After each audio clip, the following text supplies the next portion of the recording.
Queridos alunos, queridas alunas, nesse último vídeo da nossa primeira semana, que vai se encerrar em breve, e aí nós temos mais alguns dias poucos para debater no fórum da primeira semana, eu certamente ratificaria o convite para vocês participarem bastante desse fórum e debater.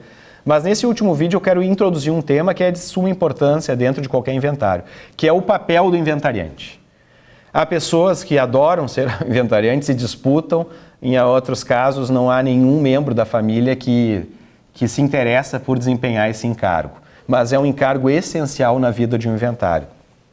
E nós temos uma série de temas relevantes dentro da inventariança.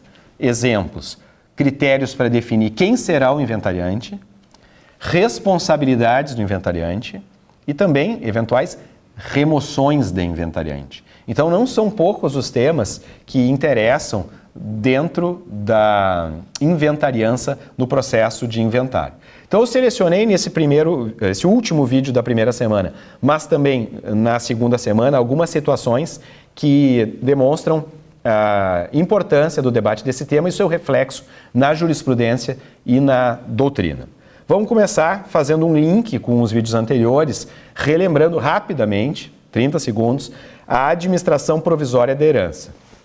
Eu cito agora uma ementa do desembargador do Rio Grande do Sul, que foi ministro convocado do STJ, Vasco de la Justina, que permite visualizar essa transição que se dá entre a administração provisória da herança e o início do inventário. Diz o ministro Vasco de la Justina: apesar de a herança ser transmitida ao tempo da morte do decujus, é o princípio da sesina, os herdeiros ficarão apenas com a posse indireta dos bens, pois a administração da massa hereditária restará, inicialmente, a cargo do administrador provisório, que representará o espólio judicial e extrajudicial, até ser aberto o inventário, com a nomeação do inventariante, a quem incumbirá representar definitivamente o espólio. Então nós vamos ter um estado transitório, que é a administração provisória da herança, que vai durar até a nomeação do inventariante, com base no CPC anterior, no artigo 12. E aí ele vai representar, a partir dali, o espólio. Normalmente, quem administra provisoriamente a herança, observei no encontro anterior, artigo 1797 do Código Civil, normalmente é o cônjuge ou companheiro ou os herdeiros que estão na posse dos bens. Preconiza o artigo 1797 que até o compromisso do inventariante, a administração da herança compete sucessivamente ao cônjuge ou companheiro, se com o outro convivia ao tempo da abertura da sucessão, ao herdeiro que estiver na posse e administração dos bens, e se houver mais de um nessas condições, ao mais velho, ao testamenteiro ou a uma pessoa de confiança do juiz na falta ou escusa das indicadas nos incisos antecedentes ou quando tiverem de ser afastados por motivo grave levado ao conhecimento do magistrado. Pergunta que eu faço aos senhores: a ordem desse artigo, que segundo 1797 é sucessiva, ela poderia ser relativizada em algum caso concreto? Essa é uma questão que se coloca na doutrina e na jurisprudência. E eu retirei um acórdão do Tribunal de São Paulo, para ilustrar uma posição que costuma ser referendada pelos demais tribunais da Federação. Diz o relator, que é o desembargador Paulo Alcides: ação de cobrança. Informação de que a ré faleceu antes da propositura da demanda. Regularização do polo passivo do processo. Determinação do juízo para que a autora providencie a intimação dos herdeiros, individualmente considerados. Descabimento. Legitimidade do espólio para figurar no polo passivo. Herança que responde pelas obrigações patrimoniais do decujus. Inventário ainda não aberto. Necessidade de intimação provisória. Artigos 985 e 986 do CPC de 73. Ponto. Observância da ordem prevista no 1797 do Código Civil. Possibilidade ainda de a empresa credora requerer a abertura do inventário, nos termos do 988 do CPC, para que ela não seja prejudicada pela inércia dos sucessores de recurso provido. Duas questões importantes aqui, colegas. Primeira, existe a legitimidade para requerer a abertura do inventário, que esta ementa está reconhecendo para uma empresa credora, mas isso não significa que quem requer a abertura de um inventário torna-se inventariante. Isso é importante destacar. Ponto número 2, agora sim, na linha do que a gente estava trabalhando. Na linha deste acordo, essa ementa e de muitos outros da Federação, a ordem do 1797 do Código Civil, como o desembargador fala, deveria ser observada. Me parece que essa é a posição mais correta. Algum colega poderia perguntar: professor, mas o senhor não visualiza em alguns casos a conveniência de uma relativização? Aí eu diria, por exceção, sim. Vamos imaginar que, por exemplo, o companheiro, a companheira, o cônjuge ou a cônjuge está muito muito idoso, e ele não tem condições de saúde, ou que seja jovem também, não tem problema, e teria problemas de saúde. Nessas situações é comum que outro membro da família possa administrar, ainda que provisoriamente, a herança. Eu reputo isso, na minha visão, adequado, especialmente quando há consenso entre todos os envolvidos. Afinal, cada família, uma família eudemonista, né, como no pós-graduação gosta de se falar, uma família eudemonista tem que identificar qual é o sujeito da família que tem a melhor aptidão naquele momento histórico para realizar uma missão difícil, que é administrar a herança no momento de luto, em nome de todos, para benefício de todos. Então, eu faço a pergunta no sentido de uma provocação. Há uma vinculação à ordem legal? Resposta: regra sim. Agora, excepcionalmente, com motivos bastante plausíveis, me pareceria razoável a sua ultrapassagem, a sua exceção. Mas, ultrapassado esse momento de administração provisória da herança, é fundamental que a gente indique com o início do procedimento de inventário, o inventariante, que é a pessoa que provavelmente tem mais responsabilidades dentro desse procedimento. Por isso que a matéria é tão importante.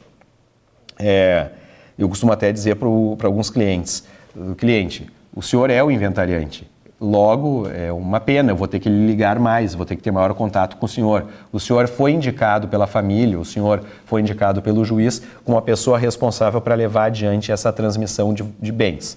Então, muitas vezes eu tenho que, na minha visão, até incomodar o inventariante, porque ele é o responsável por conduzir até o final com êxito o procedimento. Então, o artigo 1991 do Código Civil, ele dá uma introdução no tema, afirmando: desde a assinatura do compromisso até a homologação da partilha, a administração da herança será exercida pelo inventariante. O professor Flávio Tartucci, em 2 frases, afirma que o inventariante é o administrador do espólio, conjunto de bens formado com a morte de alguém que constitui um ente despersonalizado. Age o inventariante com um mandato legal, após a devida nomeação pelo juiz da causa. Então, o inventariante é um mandatário por natureza e vai zelar pelo interesse de todas as pessoas envolvidas naquele processo. Não à toa, o Código de Processo Civil, de uma maneira bastante descritiva, de uma maneira bastante cautelosa, podemos dizer assim, ele apresenta a redação no artigo 617 de quem será o inventariante dentro do inventário. É um artigo que é muito lembrado por todos os tribunais da Federação, porque em muitos inventários surge a peculiaridade de que vários herdeiros querem assumir o título de inventariante. Então vamos lá. Artigo 617. O juiz nomeará inventariante na seguinte ordem. Inciso primeiro: o cônjuge ou companheiro sobrevivente, desde que estivesse convivendo com o outro ao tempo da morte deste. Já deu para ver que é semelhante ao regramento da administração provisória da herança. Inciso segundo: o herdeiro que se achar na posse ou na administração do espólio, se não houver cônjuge ou companheiro sobrevivente, ou se estes não puderem ser nomeados. Inciso terceiro: qualquer herdeiro, quando nenhum deles estiver na posse e na administração do espólio. Inciso quarto: o herdeiro menor, por seu representante legal. Inciso quinto: o testamenteiro, se lhe tiver sido confiada a administração do espólio, ou se toda a herança estiver distribuída em legados. Sexto: o cessionário do herdeiro ou do legatário. Sétimo: o inventariante judicial, se houver. Oitavo: pessoa estranha idônea, quando não houver inventariante judicial. O inventariante, quando é intimado da sua nomeação, deve prestar em 5 dias o compromisso de bem e fielmente desempenhar a função. Então nós temos muitas pessoas que, em tese, à luz da lei brasileira, são capazes de exercer o encargo da inventariança. Uma dúvida que surge da interpretação do artigo 617 é a possibilidade de relativização desta ordem. De novo, uma ordem que nasceu com um objetivo de resolver a maior parte dos casos, com o objetivo de regular o dever ser da maioria dos casos. Quanto a esse tema, seja na vigência do Código 73, seja na vigência do CPC de 2015, o STJ tem na sua jurisprudência uma orientação relativamente consolidada, no sentido de que, aspas, selecionei 2 trechos de emendas para os senhores acompanharem. A ordem de nomeação de inventariante prevista no artigo 990, CPC 73, não apresenta caráter absoluto, podendo ser alterada em situação excepcional quando tiver o juiz fundadas razões para tanto, sendo possível a flexibilização e alteração da ordem de legitimados, inclusive com a nomeação de inventariante dativo, para se atender às peculiaridades do caso concreto. Segunda situação, relatoria do ministro Nilson Naves, inventariante, remoção, nomeação de dativo, CPC 995, 990. A ordem de nomeação não é absoluta. O fato de não se observar a ordem não implica ofensa ao artigo 990, precedente. Caso em que a nomeação do inventariante dativo se deveu à necessidade de eliminar as discórdias atuais e prevenir outras. Recurso especial não conhecido. Colegas, eu fiz questão de selecionar nesse slide uma ementa de 1999 e outra ementa de 2017. Então a gente pode dizer que uma ementa, a primeira, era da origem do STJ. O STJ foi criado pela Constituição de 1988. A primeira sessão do STJ ocorreu em 1989. 1989 para 90, para 2000, para 2010. O STJ tem 30 anos de atividade jurisdicional. Ele completou 30 anos agora em 2019. 30 anos na minha matemática. E a jurisprudência no ponto sempre foi estável no ponto. Ou seja, essa ordem não seria absoluta, mas sempre que o magistrado decidisse pela exceção, ele assumiria um ônus argumentativo muito maior, porque a regra não precisa de fundamentação tão boa, tão extensa. Também precisa de fundamentação boa, mas quando se trata de exceção, aí sim as decisões costumam ser melhor e mais amplamente fundamentadas, porque a cautela é que deve guiar o magistrado na ultrapassagem do rol. Pois bem, então, quanto à possibilidade do magistrado inverter o rol, a jurisprudência foi segura do STJ desde a sua origem. Agora surge uma outra questão próxima, que é acerca da natureza do rol. Esse rol seria exemplificativo e, por conseguinte, admitiria que o magistrado indicasse um outro inventariante, ou esse rol teria uma natureza taxativa. Essa situação era muito delicada na vigência do Código 73. Colegas, os senhores sabem que no Código Civil de 1916, o casamento é que legitimava a família. Sem casamento, não se falava em família, não se falava em filiação legítima à luz do direito. As coisas mudaram muito, felizmente mudaram muito no século passado, especialmente na virada com a Constituição de 1988. E isso se reflete em muitos artigos do Código Civil. Qual exemplo eu quero dar para vocês?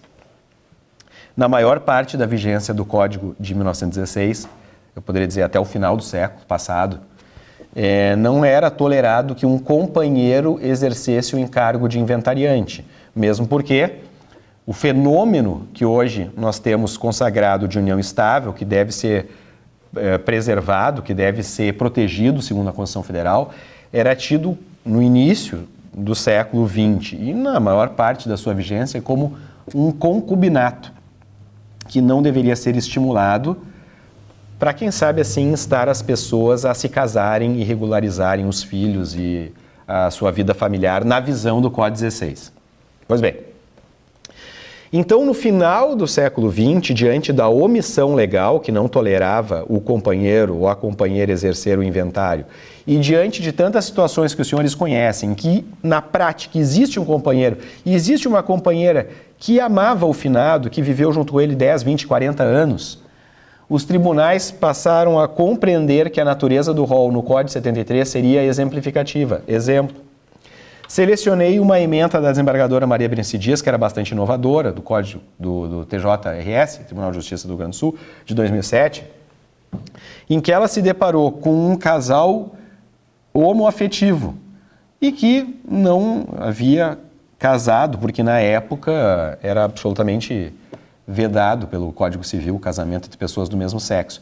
Apenas depois da pronúncia do STF, como os senhores sabem, na arguição de descumprimento do preceito fundamental 132, para a união estável homoafetiva, e os pronunciamentos do STJ ampliando a união para o casamento, a proteção da união homoafetiva no casamento, aí o CNJ, 2013, salvo engano, em 2013, autorizou formalmente que o casamento homoafetivo ocorresse em todas as comarcas do Brasil.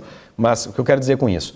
Havia uma omissão, em grande parte, da vigência do Código 73 sobre o companheiro e a companheira exercer o munus. Assim como havia uma omissão, com mais razão, do fato do companheiro ou da companheira homoafetiva exercer o encargo de inventariante. Então, eu estou ilustrando com uma ementa a possibilidade que havia no Código 73 do magistrado indicar uma pessoa fora do rol para exercer o encargo da inventariança. Disse a professora Maria Berenice Dias. Ainda que a alegada união homoafetiva mantida entre o recorrente e o de cujus dependa de reconhecimento em via própria, ante a discordância da herdeira ascendente, o sedizente companheiro pode ser nomeado inventariante por se encontrar na posse e administração consentida dos bens inventariados. Posse e administração consentida de bens inventariados. Além de gozar de boa reputação e confiança entre os diretamente interessados na sucessão. Deve-se ter presente que inventariante é a pessoa física a quem é atribuído o munus de representar o espólio, zelar pelos bens que o compõem, administrá-lo e praticar todos os atos processuais necessários para que o inventário se ultime, em atenção também ao interesse público. Tarefa que, pelos indícios colhidos, será mais eficientemente exercida pelo recorrente, consagrado o entendimento segundo o qual a ordem legal de nomeação do inventariante do 990, CPC 73, pode ser relativizada quando assim o exigir o caso concreto. Ausência de risco de dilapidação do patrimônio inventariado. Recurso provido. Eu gosto muito dessas e tantas outras ementas, no caso é da professora Maria Berenice Dias, porque elas são muito explicativas de alguns fenômenos. Eu costumo usar essa ementa em citações de processos em que se discute cumprimento ou descumprimento de encargos por parte do inventariante, porque é uma ementa que discorre acerca da função a ser desempenhada pelo inventariante dentro do processo. Então, ela pode ser usada com bastante utilidade em outros processos. Avançando ali na leitura do rol, eu vou trazer uma outra situação que às vezes se apresenta na jurisprudência como interessante. Qual seria? A figura do inventariante judicial e do inventariante dativo. Nós estamos num curso de pretensão nacional e, colegas, cada um de vocês tem uma cultura jurídica diferente. Por exemplo, conversando com colegas de Santa Catarina, os colegas de Santa Catarina historicamente sempre me manifestam que é muito comum o uso de advogados dativos em Santa Catarina. E na comparação que eu faço com o Rio Grande do Sul, eu costumo referir que essa situação do advogado ativo não é tão comum no estado do Rio Grande do Sul. Talvez pelo fato que, se a gente for observar, o estado de Santa Catarina teve concursos para a Defensoria Pública muito recentemente. E, por exemplo, o estado do Rio Grande do Sul elaborava concursos para a Defensoria Pública há mais de 20, 30 anos. Hoje em dia, 20, 25, 30 anos. Então, há um número maior de defensores, me parece, um número maior de defensores públicos no Rio Grande do Sul que desempenham o papel que usualmente é dado aos advogados dativos em outros estados. Então, o que eu quero dizer com essa lembrança? E os colegas, por favor, de Santa Catarina, do Rio Grande do Sul, participem do fórum, dos demais estados do Brasil também. O que eu quero dizer é que, em varas em que o magistrado tem o hábito de trabalhar com inventariante dativo, sim, é comum essa prática. E há outras varas que o magistrado prefere o inventariante judicial, que é ligado à vara, servidor da vara, por exemplo. Então, vai depender do Estado uma maior ou menor utilização desses dois institutos. O fato é que eles estão previstos no CPC e, em algumas hipóteses, eles são muito úteis mesmo. Então, eu peguei uma ementa aqui do STJ, em que o STJ indicou um critério para se estipular o inventariante judicial ou o inventariante dativo, como os senhores observam. Disse o ministro Aldir Passarinho: civil e processual civil, inventariança, remoção, nomeação de inventariante dativo, nomeação de inventariante dativo, beligerância entre as partes, possibilidade de inviabilização do processo, súmula 7, controvérsia afeta em parte a competência do STF, recurso extraordinário não interposto, súmula 126, STJ. Aqui vem a frase que eu queria destacar, por isso eu coloquei sublinhado. 1. A remoção do inventariante, substituindo-o por outro, dativo, pode ocorrer quando constatada a inviabilização do inventário pela animosidade manifestada pelas partes. Ou seja, uma hipótese padrão para a estipulação de uma pessoa idônea, um inventariante dativo, por exemplo, ou alguém do círculo do magistrado, um inventariante judicial, é quando a animosidade das partes é tão intensa que dificilmente aquele inventário vai ter condições de avançar, porque uma parte desconfiando da outra impugna praticamente todos os atos do inventariante, o que elimina a celeridade do inventário. Então, diante de discórdia muito grave, animosidade muito acima da média entre os herdeiros, o Código responde com a possibilidade, sim, do inventariante dativo, do inventariante judicial. A segunda hipótese na pesquisa de jurisprudência que a gente encontra bastante típica para a nomeação de inventariante judicial ou de inventariante dativo ocorre em situações em que nenhum herdeiro, nenhuma pessoa próxima do finado tem o interesse de desempenhar o munus público de inventariante. Então eu coloquei ainda no slide o absoluto desinteresse dos herdeiros. O inventário até começa, mas o inventário não se desenvolve porque nenhum dos herdeiros tem o interesse em figurar como inventariante, ou aquele que teve não toma as medidas necessárias para avançar com o procedimento de inventário. Nessas duas hipóteses, então, o sistema recorre, o interessado, com a solicitação para estipulação de inventariante dativo ou judicial.